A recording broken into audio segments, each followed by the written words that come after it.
But Asia, it's a little bit of a mixed picture there. You've got Japan, which is taking a knock of 430 points. Hong Kong is flat, and Shanghai is down about 0.4%.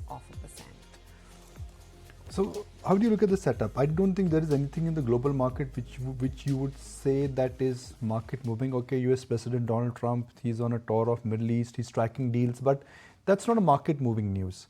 For market, I think what really matters is the trend. Trend number one. So the question number one is, we had a great Monday, we had a lackluster Tuesday, and we had a very sober Wednesday. So market setup in a sense, or after that grand Monday, we did not have any kind of a big special buying. Second, where are institutional investors? Monday was okay, Tuesday was nothing special, and Wednesday was not grand. So that's the second point. I mean, are we likely to see any follow-up buying from institutional investors? And third trend, I think, is that this entire outperformance in small and mid-cap stocks, which was there on Tuesday, Wednesday, a little bit on Monday, has the Johnny-come-lately crowd now decided to really be in small and mid-cap stocks, and will they outperform marginally? So the market is not showing follow-up buying. Is that sign of consolidation or signs of petering out? And institutional investors are saying, hello, we like you, but are not at these levels. Where is the buying?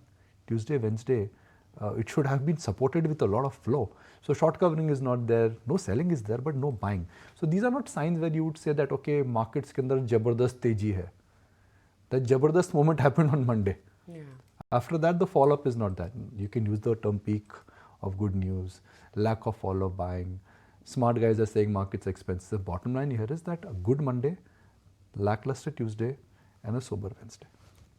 Okay, let's see what we're headed in for today. Just want to quickly bring up the implied open because it's a little bit of a mixed bag, if you will, when it comes to the global handover. Let's see what the Nifty implied open is indicating while, well, absolutely flat whatsoever. But yeah, we've been talking about what is it that you're going to see from here. So yeah, really the question is whether there's going to be some follow-up buying or are we going to see consolidation.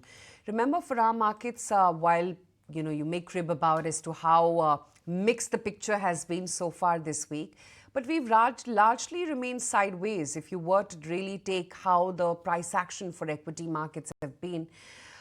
Mid-cap index, it's already at a 4-month high. You've got the small cap index at a 3-month high, metals at a 1-month high, realty at a 1-week high, energy at a 3-month high. Pharma has been gaining for a third consecutive session now. Banks, though, they are the ones which are on the sidelines, and you're seeing some heavyweight banking names which have been underperforming for the last 2 trading sessions. So yeah, we're pretty much at the fag end of the earnings season. More consolidation, follow-up buying. You don't know what direction the markets are going to take in the near term. Shasha, my sense is very clear that this is not a market where you want to say that, okay, I'm going to be now buying and I'm going to be buying higher and selling higher first. This is a market where you don't want to sell. It's a market where you now have to be very sharp in identifying the sector. For example, if you identified defense or renewable energy a couple of days ago, or the churn which happened back into banking. So it's really about this sharp identification of sectors and very strong individual stocks or stock spotting. We are in that phase of the market. I'd also feel that the construct of the market is such that the downside will be very limited and restricted, because every time market would fall, even 2-3% decline on the index, 4-5% decline on the stocks, I think it will attract a lot of flows because a lot of naysayers are now feeling left out. So rather than getting trapped into this whole fear of FOMO, wait if you want to commit long, and don't sell if you have really bought at higher levels. If you bought in leverage, then take some chips off the table, but don't sell your portfolio stocks. Then I also feel that there is going to be a sliver of outperformance which should be there in small and mid-cap stocks, because that's where I think a little bit of catch-up trade actually seems to be happening. I just want to mark the small and the mid-cap stocks, the Nifty for YTD.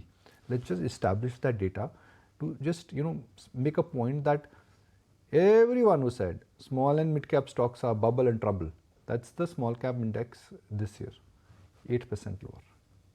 Nifty That's mid cap index for you 1% lower. And that's now, let's look at Nifty, 4% higher. So with all this song and dance about mid cap stocks becoming a bubble and a trouble, and small cap stocks just Still go back and go in the home. green. Yeah. I mean, 1% down from the levels where they were nothing. And what has Nifty done by? 4%. So to write this obituary for small and mid cap stocks, as we call them now, SMID. Yeah. New terminology, right? SMID's kahani over, na? Aisa nahi hai. Yeah, absolutely. I think they'll outperform in the short term. Why? Because that's where the money will come back. Everyone's feeling confident that, markets are up. Everything is great. When everything is great and large cap stocks have moved up, you say, okay, let me find my small stocks. That will happen now. If you like this video, then like, share and subscribe to ET Now.